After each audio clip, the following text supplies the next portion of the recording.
Well, let's see. What am I going to wear today? You know, that's a question that each of us has to ask ourselves every day. And there are several factors that help us answer that question. One factor would be, what am I going to be doing today? I'm not going to wear a suit if I'm going to be doing yard work. Another factor would be, of course, the weather. And I'm not going to wear short sleeves if it's going to be very cold outside. But you know, there's another factor that we need to consider every time we go to our closet, and that is the modesty factor.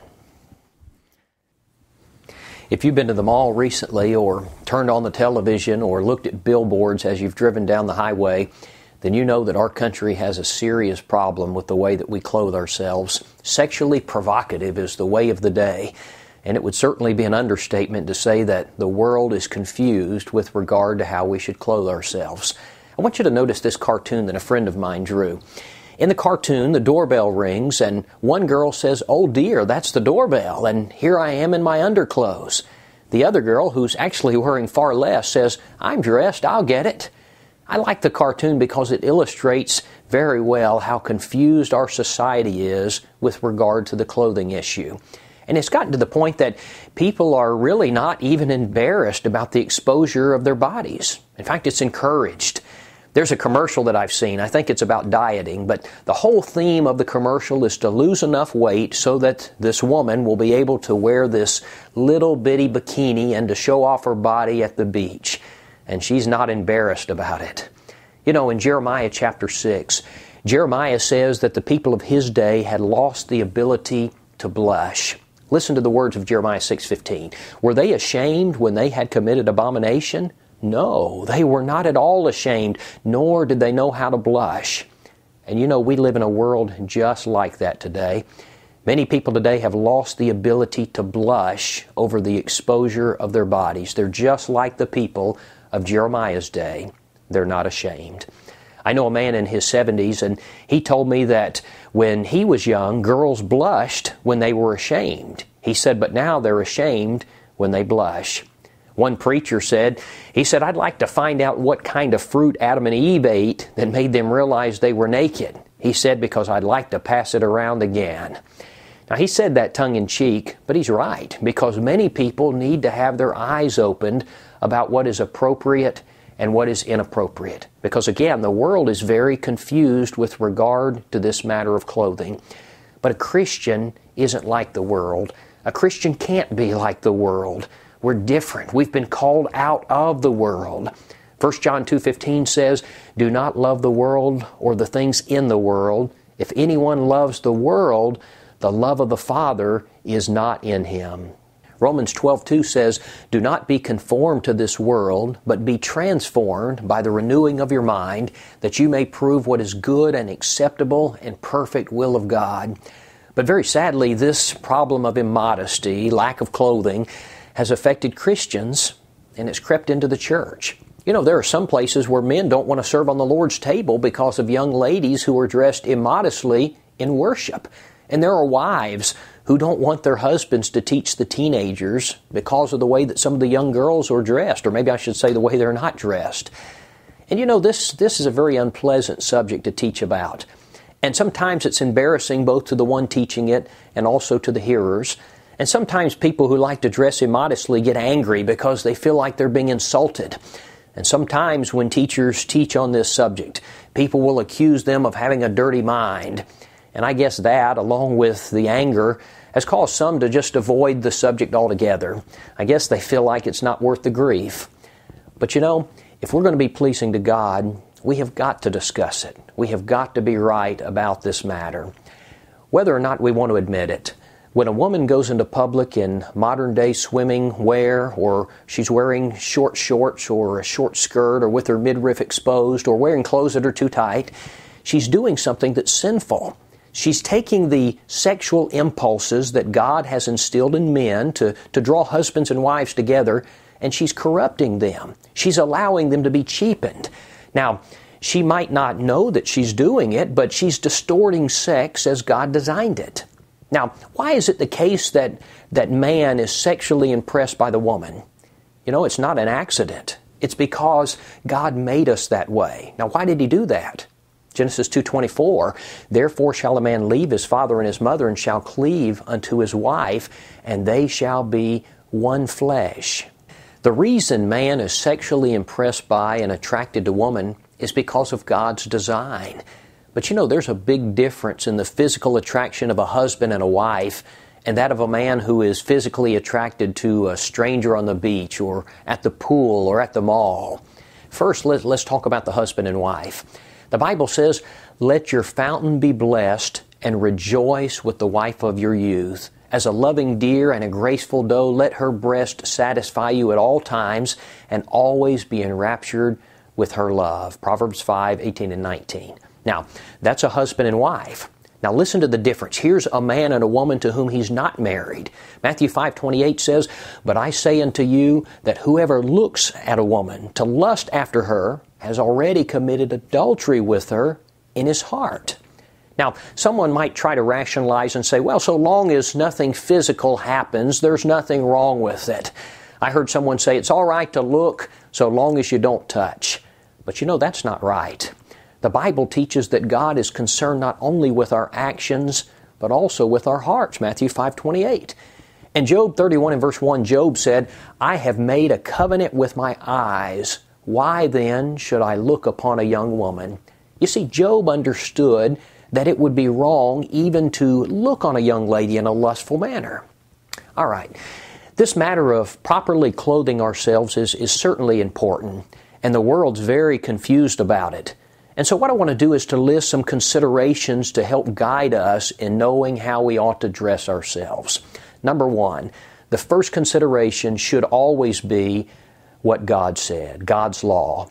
You know, sometimes people will say, well, the Bible really doesn't tell us how to dress ourselves. But that's not true. The Bible does tell us. Some of it's very specific, and some of it's in principle. But the Bible does tell us.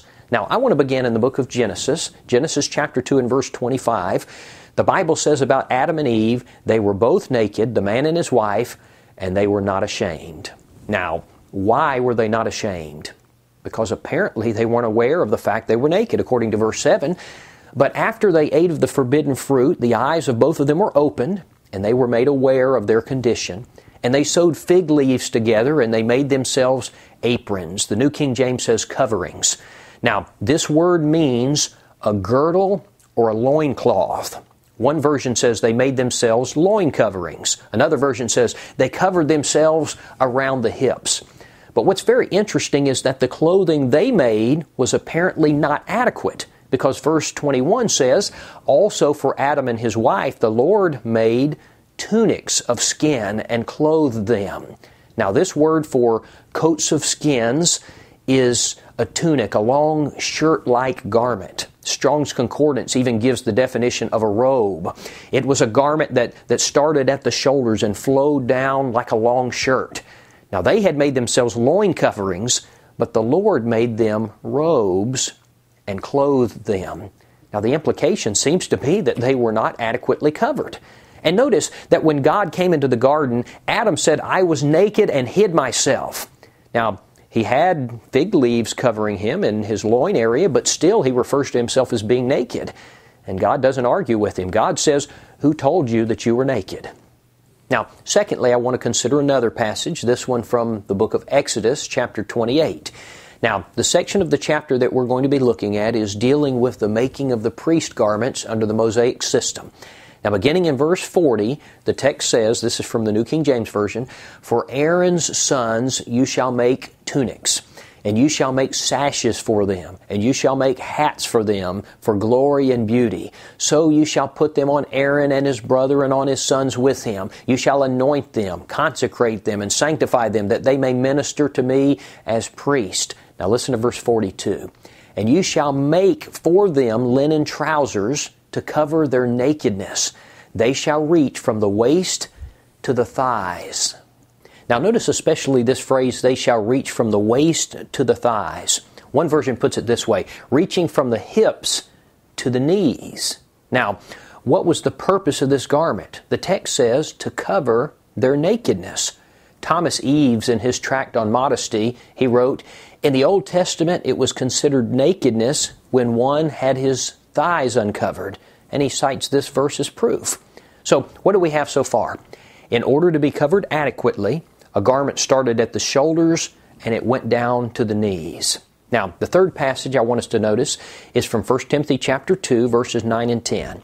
It says this, "In like manner also, that the women adorn themselves in modest apparel, with propriety and moderation, not with braided hair or gold or pearls or costly clothing, but which is proper for women professing godliness with good works." Now, there are three things I want us to notice in this passage. The first one is modest, the word modest. Now, this word means orderly, well-arranged, or decent. The idea is that she's to adorn herself or beautify herself in a way as to not draw undue attention to herself. Now, in the immediate context, what he's discussing is a woman who's overdoing it. That is, she's overdressing. She's wearing flashy clothes and a lot of makeup and expensive jewelry. But you know, there's another way in which a woman could draw undue attention to herself, and that's by underdoing it. That is, by wearing too little, by wearing clothes that are too tight or too low or too short or too thin or too revealing. Now, the second word I want us to notice is propriety. Now, the King James Version uses the word shamefacedness. The word propriety is actually closer to our modern-day word modest than the other one. The Greek word for shamefacedness or propriety means a sense of shame, modesty. It's used regarding the demeanor of women in the church. Now, the third phrase comes from verse 10, "but which is proper for women professing godliness." Now, let me introduce one more thing, and then we're going to put all of this together. This is from Titus chapter 2. It says that the older women are to teach the younger women to be chaste. Now, that word means pure from carnality, modest, perfect, or innocent. Now, that's the definition of Strong's and Vine's combined. Now, let's put it all together. A godly woman, then, is to dress in such a way so as to not draw undue attention to herself. She should have a sense of shame or modesty about her. She should be innocent and pure from carnality, and she should dress as a woman whose most important thing in life is to be pleasing to God. But I'm sad to say that modern-day swimwear doesn't fit that definition. And a person who wants to please the Lord has no business being out in public in modern-day swimming attire. Now, that would include both bikinis and one-piece bathing suits. And these cut-off shirts that expose the midriff, they don't fit this description, this biblical definition of modest. Most modern-day cheerleading uniforms don't even remotely come close to fitting this description. A large deal of athletic wear and shorts and form-fitting clothes don't fit this description.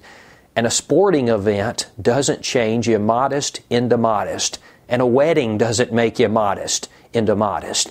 Being near water doesn't make immodest modest. Hot weather doesn't even make immodest modest. On one occasion, a woman had come in to speak with President Woodrow Wilson about some matter.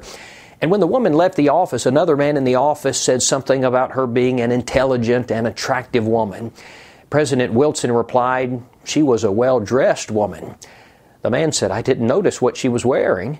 President Wilson said, "That's how I know she was well-dressed." Now, you might be thinking, you're talking a lot about the woman. Isn't modesty applicable to the man? And certainly it is. But you know, it's interesting, when you read the Bible, generally the principles of modesty are applied to women, and passages prohibiting lust are applied to men. Now, is that because women never lust, or because modesty doesn't apply to men? In both cases, the answer is no. It's because of the way we're designed. Lust is generally a bigger problem for the man than the woman. But all of these principles of modesty also apply to the man. If a man goes into public with his shirt unbuttoned halfway down his chest, or wearing no shirt at all, or wearing skin-tight jeans, he's doing something that is sinful, and no doubt something that could be a stumbling block for women. Now, that leads us to our second point. Our first consideration with regard to our clothing must be God. A second factor to consider when thinking about how to clothe myself, a second principle to guide me when determining how to dress, should be other people. If I'm living so as to please the Lord, then I don't want to do anything that would cause someone else to sin. I don't want to be a stumbling block in other people's path. And it is the case that the way I clothe or don't clothe myself can be a stumbling block for other people, which may lead them into sin. In Matthew 5:28, Jesus said, "Whoever looks at a woman to lust for her has already committed adultery with her in his heart." Did you realize that I can commit a sin in my mind that can cause me to lose my soul? That's exactly what the Lord says in this passage. Now, with that in mind, when I'm purchasing clothing, I need to think about other people. I need to think about what effect this clothing may have on them. One author wrote, "The leading fashion designers admit that the reason behind the short skirts and bare skin is to seduce men, and Christians certainly don't want to do that." Listen to Luke chapter 17 and verse 1. It says, "It is impossible that no offenses should come, but woe to him through whom they do come." One version says, "How terrible for him for whom they come." I don't ever want to be the cause of another person stumbling. Some years ago, there was a survey that was done among high school boys, and they were asked the question, "Can a girl tempt a boy by the way she dresses?" 98% of the boys said yes. They were asked the question, "Does fashion use sex appeal?" 96% of the boys said yes. They were asked, "Do you believe that boys are more stimulated by sight than girls?" 92% said yes. "Do you believe the passions of boys are A, more easily aroused than girls, B, less easily aroused, or C, the same?" 87% answered A, more easily aroused. They were asked, "Do you feel that girls really understand the problem of immodest apparel?" 50% of the boys said no, we don't think so. They were asked, "Which part of the female body as seen in public most quickly arouses your emotions?" 60% of the boys answered legs. They were asked, "If you were married, would you want other men and boys to lust after your wife?" 96% said no. And then they were asked, "If she dressed like most girls do today, would most boys be tempted to lust after her?" 77% said yes. Now, what does this survey tell us? Well, for one thing, it should tell us that the way we dress can and does affect those around us. You know, sometimes people will say, "Well, it doesn't matter how I dress or how I don't dress. People are going to sin or they're not going to sin." I want you to think about 2 Samuel chapter 11. Here's King David, and he's walking on the roof of the king's house, and he sees Bathsheba washing herself, evidently unclothed, at least to some degree. And the Bible says she was very beautiful to look upon. And you know the story how David sent for her and committed adultery with her. Now, do you think that she would have had the same effect on David if she had been completely covered in a godly manner? I think we know the answer to that question. It is a fact that the way that we dress can tempt individuals in ways that they would not otherwise be tempted. Well, sometimes people will say, "Well, it's the person lusting who's sinning, not me. Evil is in the eye of the beholder." Well, first, that's not true. Secondly, it shows a very low regard for the souls of other people. And thirdly, it's not even logical. If evil is only in the eye of the beholder, as people say, then it would be okay for a person to go out in public totally nude, and the only one doing wrong would be the person who was the beholder. If a person has concern for the spiritual well-being of others, then that person should be careful about how they dress. I saw an excerpt from a church bulletin that had these words: "Dear sisters, on behalf of and for the benefit of men who are seeking to live in accordance with the will of God and to keep themselves pure and holy, to the end that you do not encourage them to lust, and for your own eternal welfare, please do not call undue attention to yourself or expose yourself by wearing immodest apparel. Godly men do not want to see your thighs or more in clothing that's too short, your cleavage in tops that are too low, your navel in tops that are too short, your undergarments in clothing that's too thin, nor the curves and characteristics of your body in clothing that is too tight. Please look in the mirror at yourself, front and back, and ask yourself if your attire is becoming one professing godliness. You may need to make some changes." Remember that the Lord said, "Whoever looks at a woman to lust for her has already committed adultery with her in his heart." Now, in light of that, we need to consider other people when we're choosing our clothing.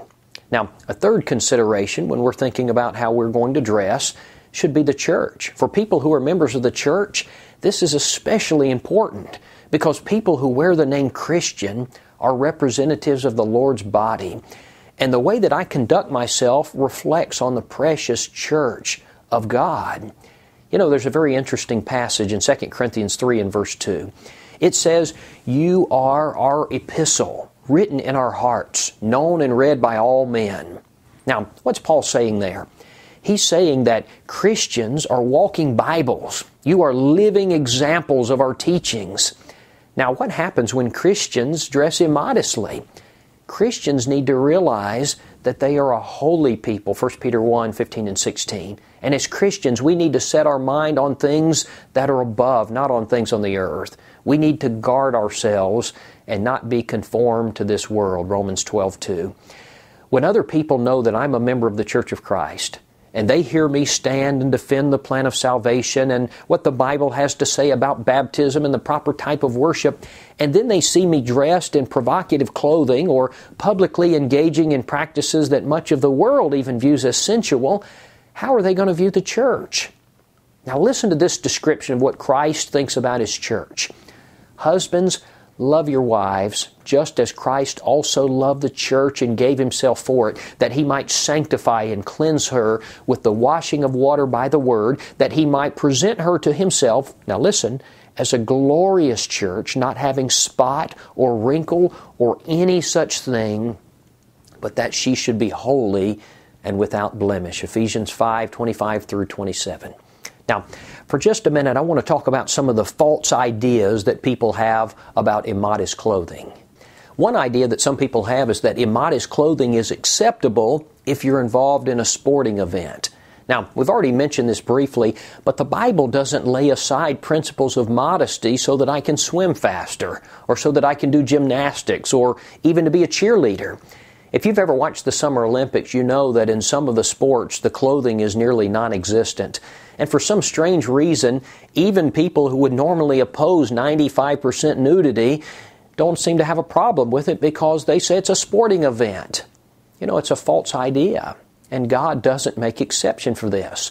In the marriage relationship, it's appropriate to see each other so scantily clad. 1 Corinthians 7:4 says, "The wife does not have authority over her own body, but the husband does. And likewise, the husband does not have authority over his own body, but the wife does."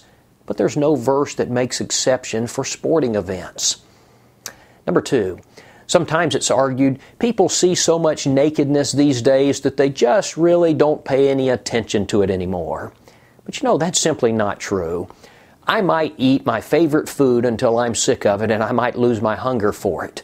But God hasn't made us that way with reference to sexual desires. And besides, if that's the case, explain to me why cheerleaders wear those skimpy little uniforms even in the dead of winter. One preacher was talking about mixed swimming, and he wrote this. He said, "There's not an ordinary man who can look at a woman clad in nothing but a bathing suit for a long time without entertaining evil thoughts. But some will say it does not bother me." One who says that may be so young that his passions have not arisen, or he may be so old that they have subsided, or he may be so ignorant that he doesn't know what's going on, or he may not be normal, or he may be lying. He fits into one of these 5 categories, or he is a spiritual giant. But spiritual giants don't spend their time at mixed swimming parties. I think that's well said. Another false idea relates to our children. A parent might think, but my daughter is just a child. Certainly she's not the object of lust. Well, certainly she's not to you, but what about a person of her own age? And you know what happens is our little girls so very quickly turn into little women. And that's when daddies need to step up and take the spiritual lead that God has assigned to them. You know, sometimes people have the idea that if a girl dresses immodestly, she is intentionally dressing so as to entice men. Now, while that may be true for some girls, it's certainly not true for all of them. God has made us different. Men and women are wired differently with regard to sexual desires. And many times, I think especially with young girls, they truly don't understand the effect that their clothing has on those of the opposite sex. And that's when daddies need to take the spiritual lead with reference to what's worn by his wife and by his daughters. How we clothe ourselves can have eternal implications both for us and for those around us. It can glorify God, or it can bring reproach on His church. And so our number one consideration cannot be, is this in style, or is this comfortable, or is this cool? Our number one consideration has to be, is this godly? Because eternally, none of those other things are going to matter.